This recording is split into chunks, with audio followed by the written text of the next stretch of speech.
हाय प्यारे बच्चों, आप सभी लोग को साना मैथ्स क्लासेस में स्वागत है। आज हम पढ़ेंगे 10th क्लास मैथ्स प्रश्नावली 1.2 को पूरी तरीके से ख़त्म करेंगे।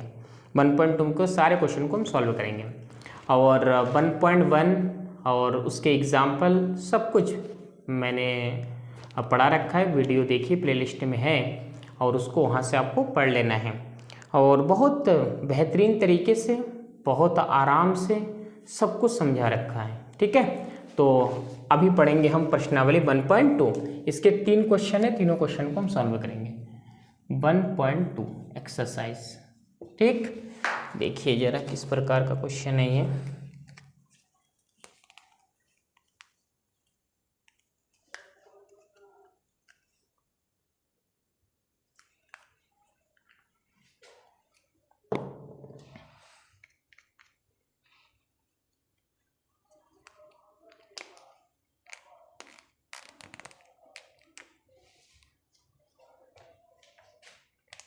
देखिए पहला क्वेश्चन है हमारा, फर्स्ट क्वेश्चन इसका कि सिद्ध कीजिए कि √5 एक अपरिमेय संख्या है। ऐसा में सिद्ध करना है कि √5 क्या है, ये एक अपरिमेय संख्या है।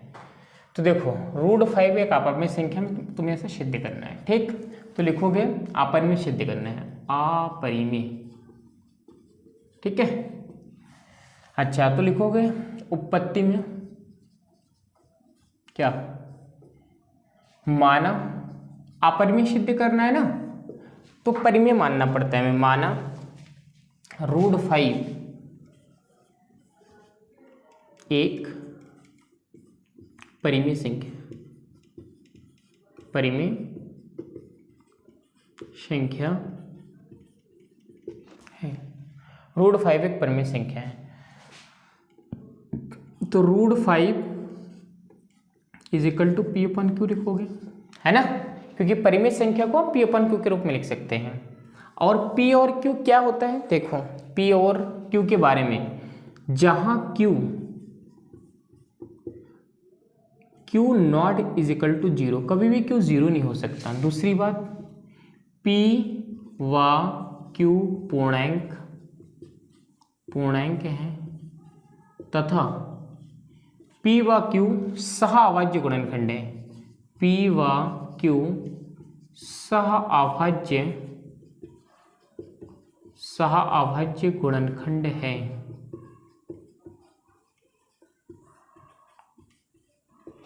P व Q का HCF इजिकल टू 1। P और Q का HCF कितना हो जाएगा, 1। ये कथन हो जाएगा हमारा 1। P और Q के बारे में इतनी चीजें हमें लिखना पड़ेगा। ठीक है, कि P और Q सह-अभाज्य गुणनखंड है, P और Q के HCF 1 है, P और Q के 1 के अतिरिक्त तो कोई अन्य गुणनखंड नहीं है। इस बात को मतलब, इसका मतलब है HCF 1 का मतलब P और Q के 1 के अतिरिक्त तो कोई अन्य गुणनखंड नहीं है। लिख देना P व Q के 1 के अतिरिक्त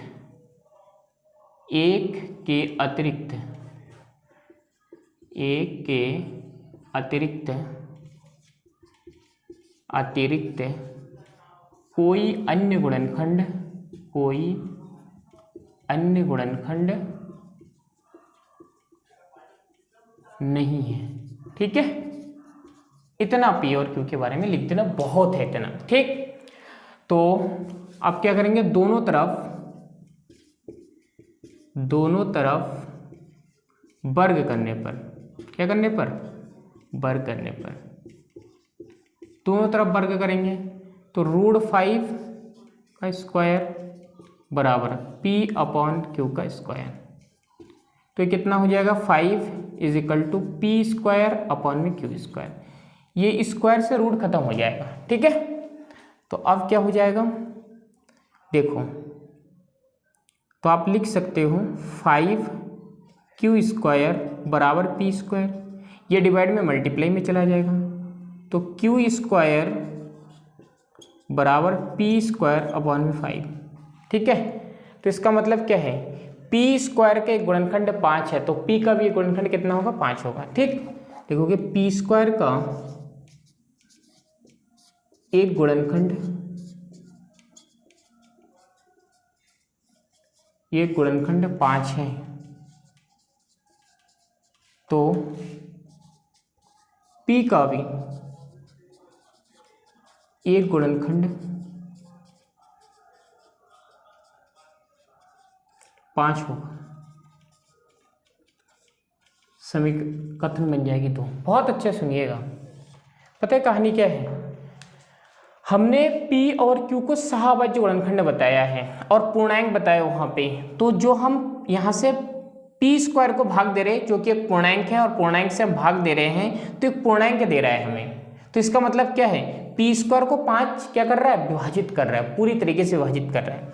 तो p² अगर 5 को विभाजित करेगा तो p² 5 के गुणनखंड है, तो p का भी 5 के गुणनखंड होगा। ठीक इस प्रकार से हम Q के बारे में भी बताएंगे कि Q भी किसी का गुणनखंड है, और ये कथन 1 हो जाएगा, कथन 2 हो जाएगा। वहां पे कथन 1 में कहा गया है कि P जो है एक सहाभाज्य गुणनखंड है, लेकिन यहाँ पे कह रहे हैं कि P का एक गुणनखंड 5 है। इसका मतलब कथन 1 यहाँ से विरोधाभास हो रही है P के लिए। Q के लिए भी ऐसे ही प्रूव करेंगे। ठीक है, देखो Q के लिए क्या प्रूव करेंगे? लिखेंगे माना P का काम हो गया, तो P इज इक्वल टू मान लेंगे, P इज इक्वल टू √5 है ना, तो 5n मान लेंगे। ठीक है, P is equal to 5n। आप कहीं पे भी रखो, यहाँ पे रख दो, तो √5 का होल स्क्वायर है यहाँ पे, और p² P/Q का होल स्क्वायर है। तो √5 का स्क्वायर 5 हो जाएगा, और यहाँ पे 5n रखो P की जगह पे, और यहाँ पे Q²। तो 5 इज इक्वल टू यहाँ से 25, 5 का स्क्वायर 25 हो जाएगा, और n का n² और अपॉन में Q² हो जाएगा। 5 एक कम 5, 5 25 हो जाएगा। कोई दिक्कत थोड़ी है, बिल्कुल नहीं है। देखो अब क्या कहानी है? कहानी ये है कि Q² एक कम Q² ये हो जाएगा, और 5n² हो जाएगा। तो Q² ये 5 किस में है? मल्टीप्लाई में, तो डिवाइड में आ जाएगा, इज इक्वल टू n²। क्या देखा कि Q² को हम 5 से भाग दे रहे तो n² बन रहा है। तो इसका मतलब क्या है? इसका मतलब ये है कि Q का एक गुणनखंड क्या है? 5 है। तो हमें लिखना होगा यहाँ पे कि Q² का एक गुणनखंड कितना है? 5 है। तब Q का भी एक गुणनखंड क्या होगा? 5 होगा। समझ में आता है कहानी? तो ये कथन कौन सा बन जाएगा? 3 बन जाएगा। कथन 1 में आपने कहा था कि P और Q एक सहाभाज्य गुणनखंड है। कथन 2 में और कथन 3 में कह रहे हो कि P और Q जो है एक गुणनखंड उसका 5 है। इसका मतलब क्या है? कथन 1 को विरोधाभास कर रही है कथन 2 और कथन 3 मिलकर। लिखोगे कथन 1 को विरोधाभास कर रही है,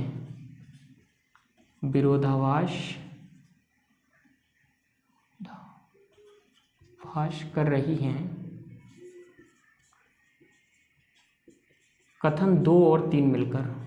कथन 2 और 3 मिलकर।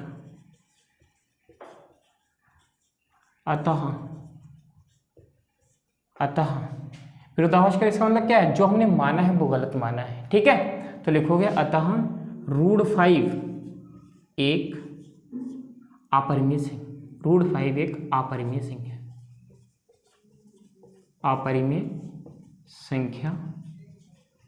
है। √5 क्या हो जाएगा? ये अपरिमेय संख्या। इस प्रकार से हम इस क्वेश्चन को देखिए। सेकंड क्वेश्चन में हमारा 1.2 का सेकंड क्वेश्चन को सॉल्व करेंगे। बोले सिद्ध कीजिए 3 + 2√5 एक अपरिमेय संख्या है। क्या सिद्ध करना है? 3 + 2√5 को अपरिमेय प्रूफ करना है, अपरिमेय प्रूफ करना है। ठीक है, देखो कैसे लिखेंगे। ये बहुत आसान है ये सब क्वेश्चन। लिखेंगे माना, आपको क्या प्रूफ करना है? अपरिमेय ना, तो परिमेय मान लोगे। माना 3 + 2√5 एक परिमेय संख्या है, परिमेय संख्या है। कैसा संख्या है? परिमेय संख्या है। तो 3 + 2√5 इज इक्वल टू P/Q हो जाएगा। कोई दिक्कत नहीं है। P और Q के बारे में डिटेल से लिखोगे क्या? जहां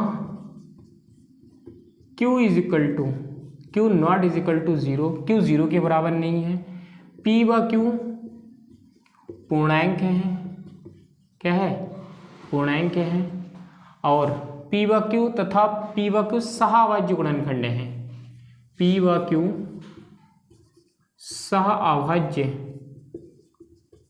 अभाज्य गुणनखंड हैं।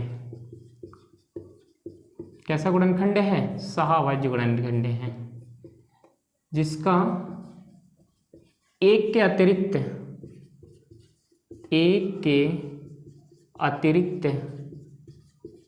कोई अन्य गुणनखंड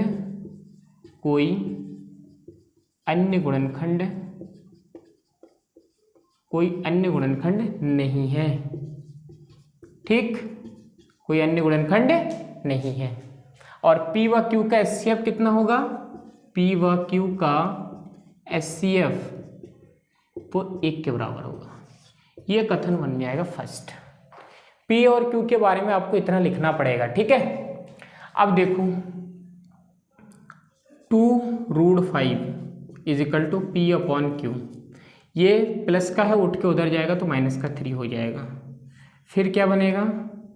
√5 इज इक्वल टू P/Q -3 और अपॉन में कितना हो जाएगा? 2 हो जाएगा। देखिए P और Q भी परिमेय संख्या है, 3 भी परिमेय संख्या, 2 भी परिमेय संख्या। तो इसका जो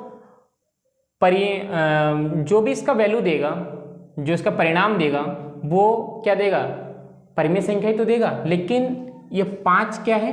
अपरिमेय संख्या है। तो ये परिमेय संख्या और ये अपरिमेय संख्या क्या कभी ऐसा हो सकता है कि परिमेय संख्या बराबर है अपरिमेय संख्या? ऐसा बिल्कुल नहीं हो सकता है। ठीक है, तो इसका मतलब क्या है? इसका मतलब है कि हमने जो माना है वो क्या माना है? गलत माना है। तो लिखोगे √5 एक अपरिमेय संख्या है, अपरिमेय संख्या है, जबकि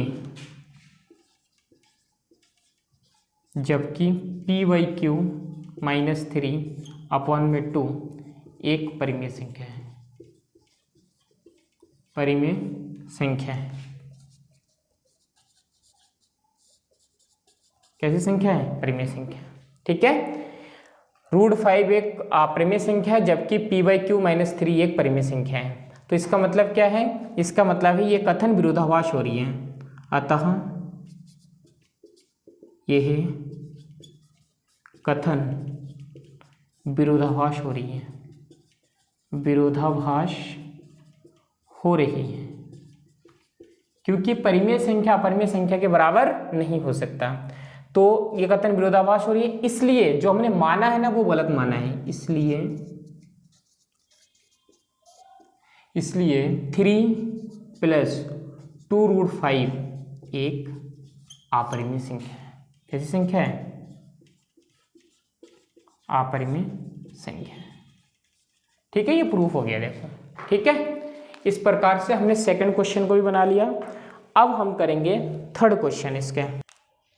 देखिए, इसका तीसरा क्वेश्चन, सबको प्रूफ करना है, सिद्ध कीजिए निम्नलिखित संख्या अपरिमेय संख्या है। अपरिमेय संख्या सिद्ध करना है। ठीक है, सिद्ध करना है, सिद्ध कीजिए अपरिमेय संख्या, अपरिमेय संख्या है। क्या क्या अपरिमेय संख्या? देखो, नंबर 1 1/√2, नंबर दूसरा 5 7√5 और नंबर तीसरा है हमारा 6 + √2। ठीक है, देखो क्या कहानी है। फर्स्ट 1/√2 को हमें प्रूफ करना है कि अपरिमेय संख्या है। क्या प्रूफ करना है? अपरिमेय संख्या। लिखोगे माना, अपरिमेय प्रूफ करना है तो परिमेय मानोगे। माना 1/√2 एक परिमेय संख्या है, परिमेय संख्या है। अगर परिमेय संख्या तो इसका मतलब क्या P अपन Q के रूप में लिख सकते हैं, 1/√2 is equal to P upon Q। ठीक, P और Q के बारे में लिखना पड़ेगा आपको, जहां Q not is equal to 0। ठीक, Q क्या है, not is equal to 0। P व Q सहाअभाज्य गुणनखंड है, सहाअभाज्य गुणनखंड है, जिसका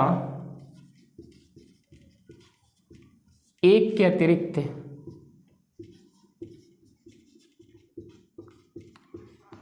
कोई अन्य गुणनखंड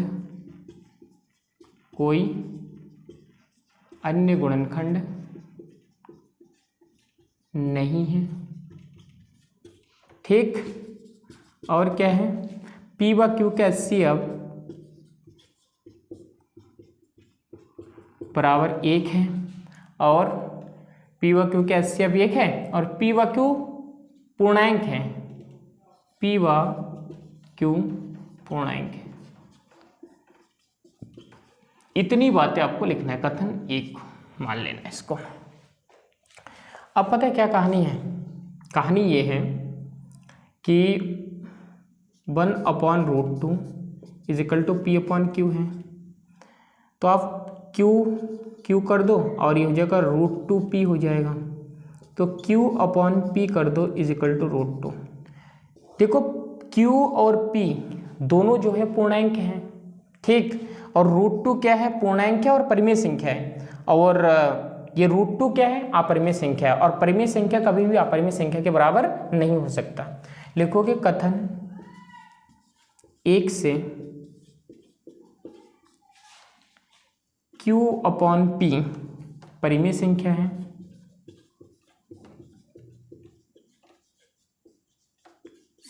जबकि √2 एक अपरिमेय संख्या है, और यह कथन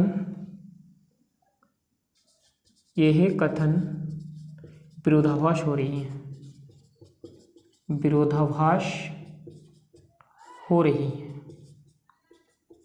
ये कथन क्या हो रही है, विरोधाभास हो रही है। ये कथन जो है विरोधाभास हो रही है, और विरोधाभास क्यों हो रही है, क्योंकि जो हमने माना है वो क्या माना, गलत माना। लिखोगे अतः 1/√2 एक अपरिमेय संख्या है। कैसी संख्या है, अपरिमेय संख्या। ठीक, इस प्रकार से हमने पहला पार्ट को खत्म कर लिया। ठीक, सेकंड पार्ट देखना। देखो पहला हो गया, सेकंड क्या है,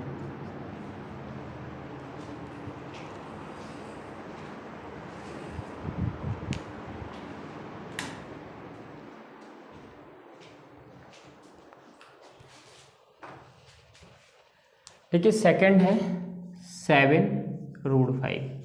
ठीक है, लिखोगे माना 7√5 एक परिमेय संख्या है।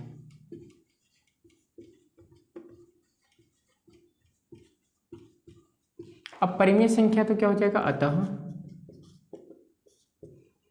7√5 is equal to P upon Q है ना, क्योंकि परिमेय संख्या को हम P अपॉन Q के रूप में लिख सकते हैं, जहां P व Q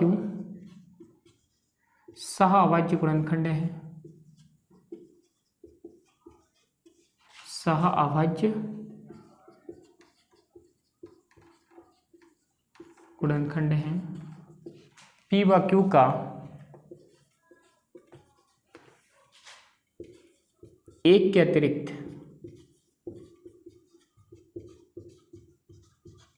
कोई अन्य गुणनखंड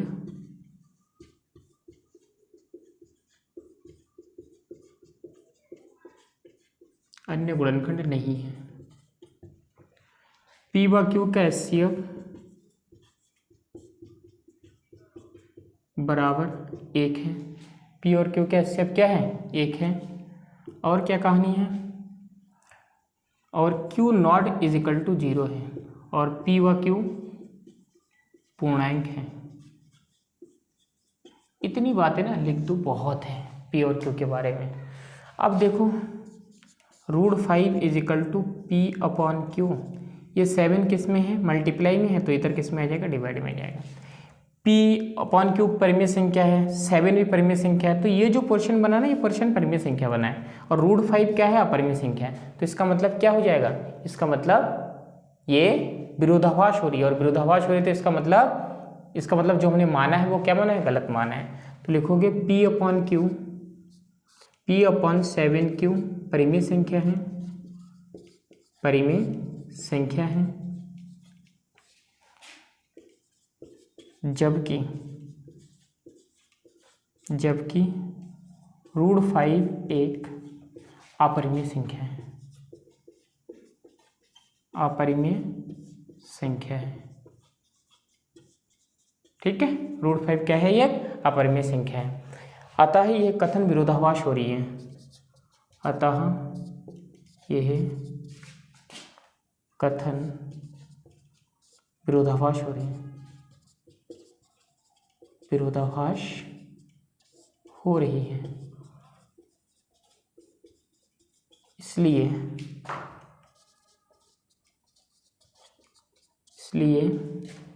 P अपॉन 7Q, सॉरी, इसलिए 7√5 एक परिमेय संख्या है, परिमेय संख्या है। ठीक है, इस प्रकार से हमने इस क्वेश्चन को भी बना दिया। ठीक, अगला लास्ट थर्ड क्वेश्चन है हमारा, उसको हम सॉल्व कर लेते हैं और हमारा 1.2 पूरी तरीके से खत्म हो जाएगा न्यू बुक के अकॉर्डिंग। ठीक, देखिए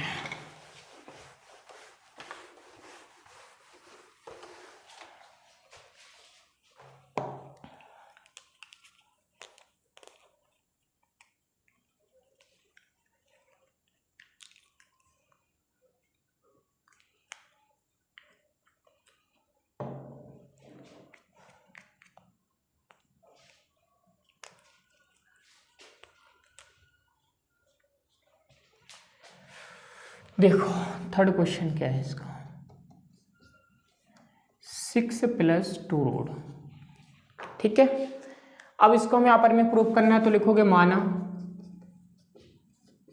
6 + 2√, एक परिमेय संख्या है, परिमेय संख्या है, परिमेय संख्या। तो इसका मतलब P अपॉन Q लिखेंगे, 6 + √2 is equal to P upon Q। कोई दिक्कत बिल्कुल भी नहीं है। अच्छा, P और Q के रूप में बता दो, P और Q क्या है, जहां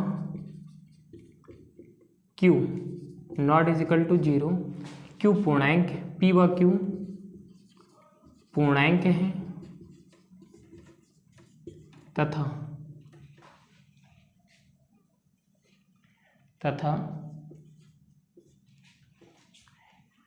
P और Q सहाअभाज्य गुणनखंड है, सहाअभाज्य गुणनखंड है, जिसका एक के अतिरिक्त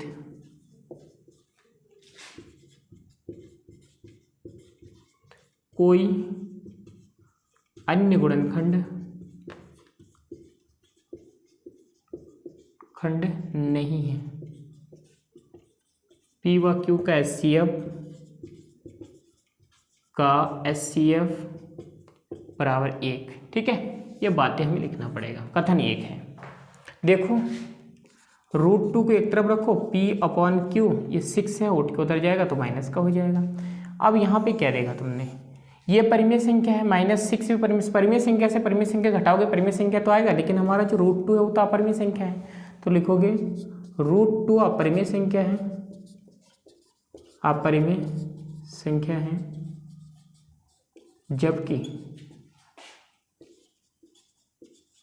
जबकि P अपॉन Q -6 परिमेय संख्या है,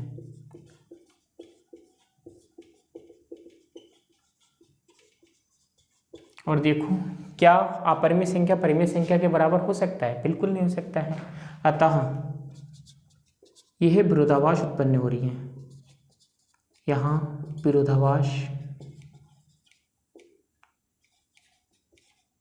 विरोधाभास उत्पन्न हो रही है।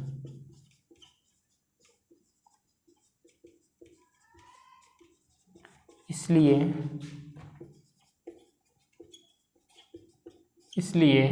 6 + √2 एक अपरिमेय संख्या है, अपरिमेय संख्या है। ठीक है, इस प्रकार से हमने तीसरे क्वेश्चन को सॉल्व कर लिया पूरी तरीके से। ठीक है, तो ये हमारा फर्स्ट चैप्टर यहाँ पे खत्म होता है। 1.2 प्रश्नावली, इसमें फर्स्ट चैप्टर हमारा यहाँ पे खत्म हो गया। ठीक है, तो ठीक है, आज के लिए इतना, कल मिलते हैं आपसे।